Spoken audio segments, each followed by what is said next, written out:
هو ايه شغل البيت اللي ما بيخلصش ده اللي بننام فيه بنصحى فيه؟ السلام عليكم ورحمة الله وبركاته، حبايبي عاملين ايه؟ يا رب تكونوا بخير. فيديو جديد النهاردة، روتين جديد وهنعمل الغدا مع بعض. ازيكم الاول؟ عاملين ايه؟ يا رب تكونوا بخير. دي الجملة الشهيرة عندنا، اللي بننام فيه بنصحى فيه، شغل البيت ما بيخلص. لازم نحمد ربنا طبعا، ربنا يديمها نعمة علينا. بجد نعمة الصحة ونعمة الخدمة، اللي احنا نقدر نقف كده على رجلينا ونخدم ولادنا. بجد ربنا يديمها نعمة يا رب، ويحفظ ولادنا كلهم وينجحهم يا رب. النهاردة بقى يا بنات ايه؟ فيديو جديد النهاردة، قلت بقى ايه اشارككم النهاردة. محشي. هو انت ما وراكيش غير المحشي؟ ايوه بصراحة عندي في البيت بيحبوا المحشي جدا. فقلت بقى ايه، يلا بقى ايه اشهيصهم النهارده واعمل لهم ايه اكله محشي قمر كده. المهم يا بنات ايه، كان عندي ورق العنب ده. يعني انا فرست ورق عنب السنه دي اللي هو نزل جديد ده. ولكن ورق العنب اللي انا بعمله دلوقتي ده كان عندي في الفريزر من السنة اللي فاتت. خلاص طلعته بقى كده وحطيته في مية مغلية، وحطيت عليها المية، حطيت على المية عصرة ليمون ومعلقة زيت، وحطيته وهو مجمد. ما تسيبوش لما يفك، حطيه كده وهو مجمد. وبعد كده طلعته في مصفى، وقعدت اشطفه كده بميه كتير، اغسله كويس جدا. لاني المحشي سوري، ورق العنب ده يا بنات طبعا انتوا عارفين طريقة التفريز اللي انا بفرزها. اللي معايا من زمان بقى عارف طريقتي، اللي انا ايه بشيله كده من غير ما بغسله ولا بحط عليه ميه ولا اي حاجه. وبعمله رول كده ايه في ستريتش. فطبعا بعد ما بتغطسيه في الميه، مهم جدا اللي انتي تشطفيه كويس قوي وتغيري الميه عليه. خلاص هنا يا بنات كنت طالبه فراخ، فغسلتها كويس قوي كده بالميه بس. وبعد كده وشلت بقى ايه الزيادات منها، وغسلت بقى بين اللحم والجلد وكده. وبعد كده هنقع في المحلول ده ليمون ودقيق وملح وجنزبيل، ما بحطش اكتر من كده. ما تحطيش خل. خلاص بس هسيبه بقى ايه تتنقع كده ايه نص ساعة او حاجة، على ما اعمل الخلطة بتاعة المحشي. هحط بقى هنا ايه شوية زيت. وانتوا عارفين طبعا المحشي بتاعي ما يبقاش محشي غير بحتة ليا او منديل او دهن اي حاجة كده مع الزيت. بجد بتدي تيست عالي جدا، بيبقى عامل زي محشي المطاعم بالظبط. خلاص هنا عندي حوالي كده بصلتين، بصل احمر وبصل ابيض، فرمته كده في الكبة. حطيت بقى في الطاسة يا بنات شوية زيت، وحطيت كده ايه حتة منديل، شوحتها كده لغاية ما لونها بقى ذهبي. نزلت بيه البصل، سبت شوية بصل بقى عشان اقول لكم هعمل بيه ايه. بس المهم بقى ايه، شوحت كده البصل يا دوب البصلة كده تدبل وتشمي ريحتها كده. بعد كده يا بنات ايه، هبتدي بقى ايه انزل بالطماطم اللي انا مسبكاها. خلاص طبعا عارفين بجد بتسهل عليا كتير قوي الطماطم المتفرزه يا بنات دي ومتسبكه في الفريزر، بتسهل عليكي اي حاجه. لو انت هتطبخي طلعي كيس الخضار اللي انت مفرزاه وتطلعي الطماطم. بصوا في المحشي برضو نفس الكلام، طلعت كيستين كده ونزلت بيهم على البصل على طول بعد ما اتشوح. هنا يا بنات المية بقى دي عشان ايه الفراخ، حطيت بصل وحطيت ورق لورا وحطيت فلفل اسود ومستكة وحبهان. والمية طبعا المية مغلية، وبعد كده هنزل بالفراخ بتاعتي. خلاص هنا بقى ايه اتسبكت خلاص تسبيكة المحشي. هبتدي ابهرها، بحط عليها ملح وكمون وكزبرة، ولو عندك بابريكا كمان وفلفل اسود وحطيت بقى معلقتين هريسة الشطة. خلاص وهريسة الشطة دي يا بنات اختياري، تقدري تبدليها بشطة عادية، مش عايزة شطة خالص ما تحطيش. بس هنا بقى غسلت الرز. طبعا مهم جدا الرز بعد ما تغسليه تصفيه في مصفى، ما تنزلوش بالميه بتاعته. انا عارفه ان احنا كلنا بنعرف نعمل محشي، وانتوا كمان بتعملوا محشي احسن مني. ولكن ايه، اي بنوته بقى مبتدئه، اي واحده لسه متجوزه جديد ما عملتش محشي، فبحب قوي اقول التفاصيل دي علشان الكل يستفاد. خلاص ولكن انا عارفه ان انتوا شاطرين جدا وبتعملوا محشي احسن مني كمان.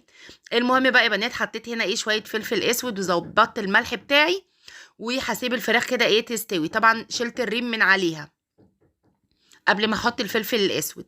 خلاص هنا بقى إيه نفس البهارات اللي حطيتها على الصلصه حطيتها بقى ايه على الرز، اللي هي كزبره وكمون وملح وفلفل اسود. نزلت بقى ايه بالبصلايه النيه دي، كنت سايباها بقى اللي هي المفرومه مش متحمره ولا اي حاجه. نزلت على الرز كده بالبصلايه دي، بتدي تيست حلو قوي. خضره المحشي دي يا بنات كنت مفرزاها. بصوا كنت غاسله الخضره ومخرطاها وسايباها على فوطه تنشف خالص، يبقى ما فيهاش نقطه ميه، وحطيتها في علبه كده وقفلتها كويس قوي وحطيتها ايه في الديب فريزر. بصوا بقالها كذا يوم. بصوا خضرة ازاي. ففرزي الخضرة بالطريقة دي بجد هتبقى خضرة كده وفريش، وهتبقى سهلة عليكي برضو اللي انت ايه تستخدميها. عايزة اقول لكم المحشي بقى ده اللي هي الكوسة والبدنجان والفلفل، كنت قاعدة بالليل كده بصوا مستنية الفجر عشان اصلي وانام. فعارفين بقى اللي هو ايه، طيب ما تقومي يلا ايه قوري البدنجان كده والكوسة عشان بكرة الموضوع يبقى سهل عليكي في المحشي. عارفين بقى اللي بتكلم نفسها. فلا مش هقدر اقوم دلوقتي.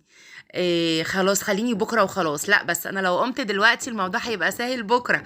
عارفين بقى اللي انا ايه عماله اخد ودي مع نفسي كده، وفي الاخر قمت بقى غسلت الكوسه والبدنجان والفلفل، وقعدت بقى ايه قورتهم يعني وحطيتهم في التلاجة. ففعلا الموضوع كان سهل جدا.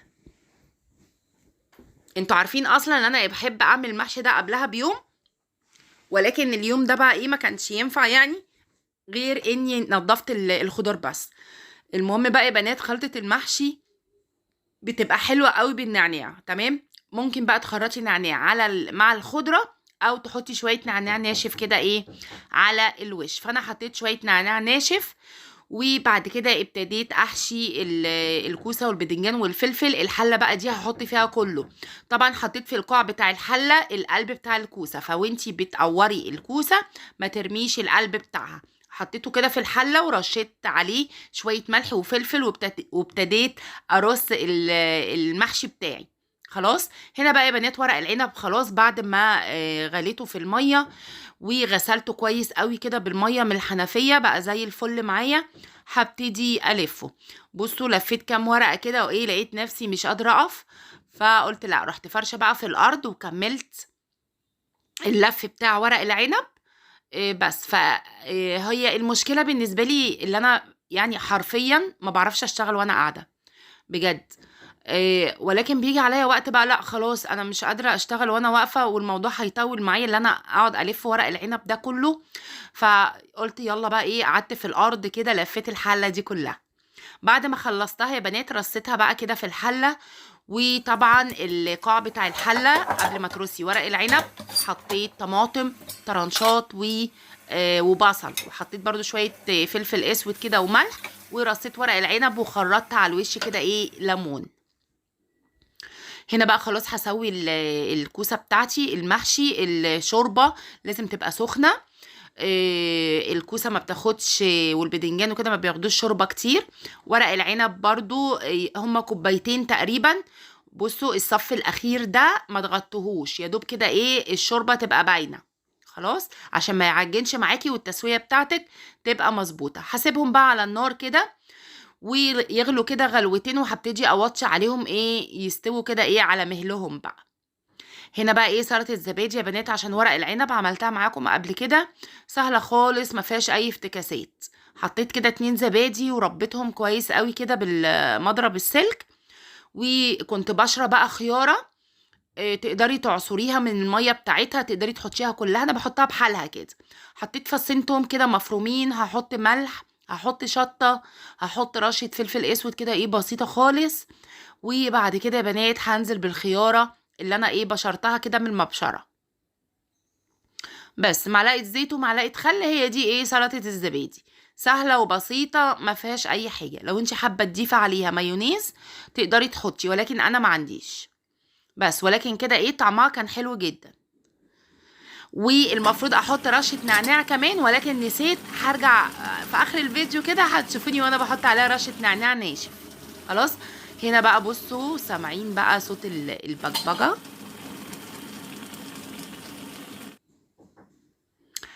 إيه كده خلاص يا بنات المحشي بقى كده موطيه عليه هيستوي. بصوا ادي اللي بينوبني من المحشي، مواعين مواعين مواعين.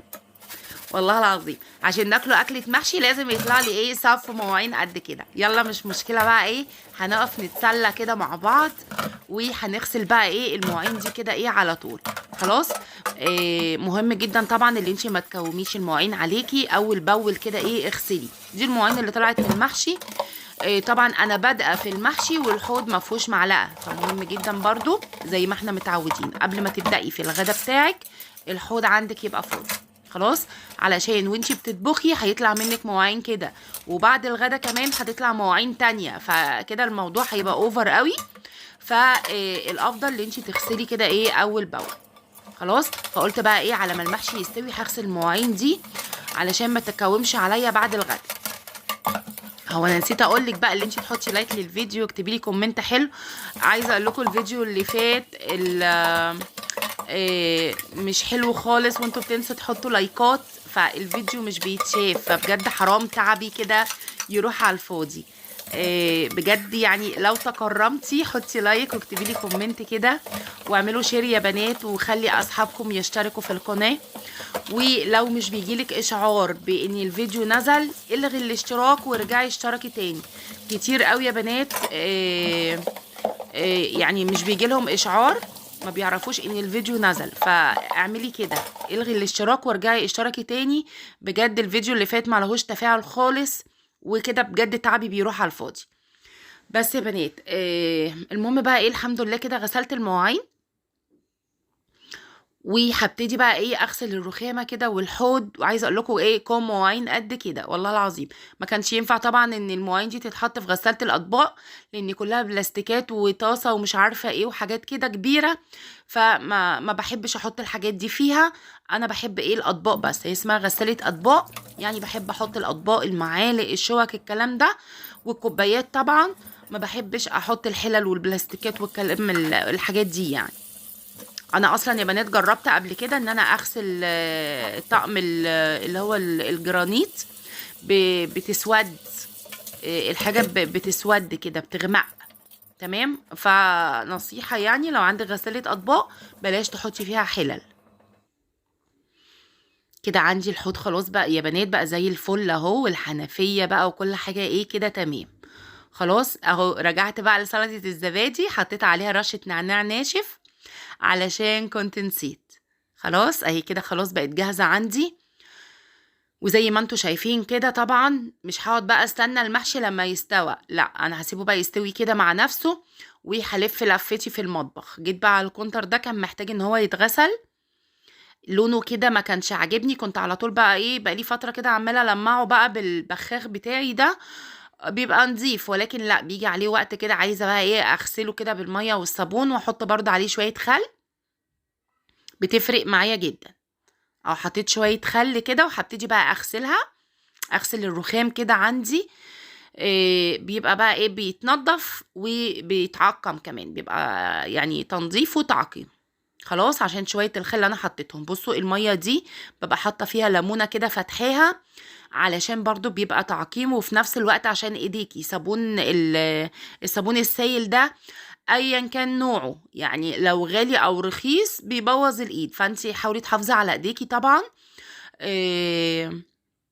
فالليمون بقى ده اللي انتي بتحطيه في الميه بيحافظ على ايديكي شويه يعني. طبعا ده غير طبعا الكريمات بقى بعد ما تخلصي وكده. طبعا جلايسوليد حلو جدا للايد.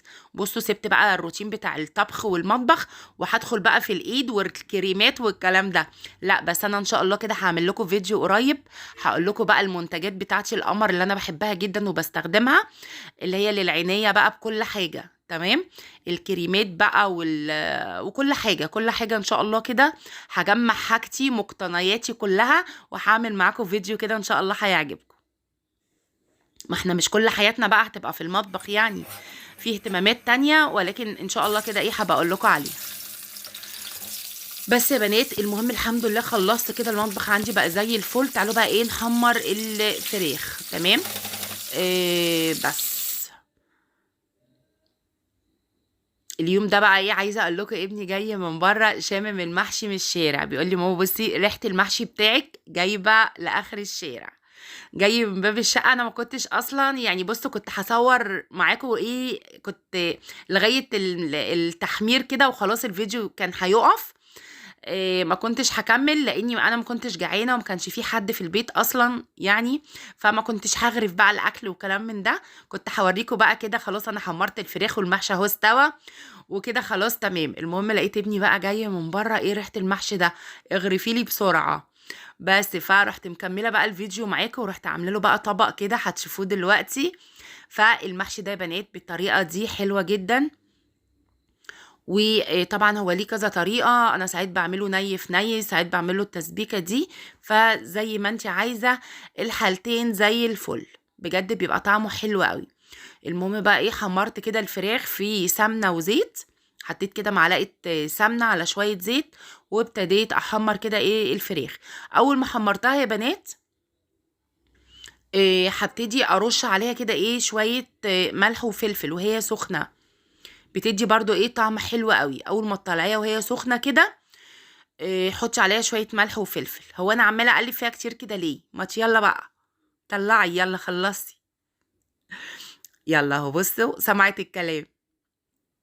اتحمرت معايا اهي، ادتني اللون الذهبي. على فكره التصوير بيظلم الحاجه اللي انا بعملها والله العظيم. بصوا الحقيقه غير التصوير طبعا. بصوا بقى انا هنا حطيت شويه ملح وفلفل كده وطلعتها في مصفى خلاص، او تقدري تطلعيها على مناديل مطبخ. هنا بقى ورق العنب، بصوا مش عايزه اقول لكم الطعم بجد حاجه كده ايه قمر. ابني بقى هنا كان جه وقال لي يلا اغرفي لي، ريحه المحشي جباره. بس حطيت له بقى شويه ورق عنب كده، وحطيت له بقى الكوسه وبدنجان وفلفل، وعملت له الطبق بتاعه. وقلت له بقى الف هنا، الف هنا يا رب على قلبك، ولو احتجت تاني قول لي احط لك تاني تمام. فحاولي كده وانتي بتحطي لاولادك يعني ما تكتريش علشان ما يفضلش منهم وياكلوا الطبق كله، ولما يحتاجوا تاني تحط لهم. هنا يا بنات بقى حطيت شويه سلطه زبادي وحطيت له كده شوربه، واتفضلوا معانا. ده الفيديو بتاعي النهارده يا بنات، اتمنى ان هو يكون عجبكم. ولو عجبك لايك واشتراك في القناه لو مش مشتركه. والسلام عليكم ورحمه الله وبركاته.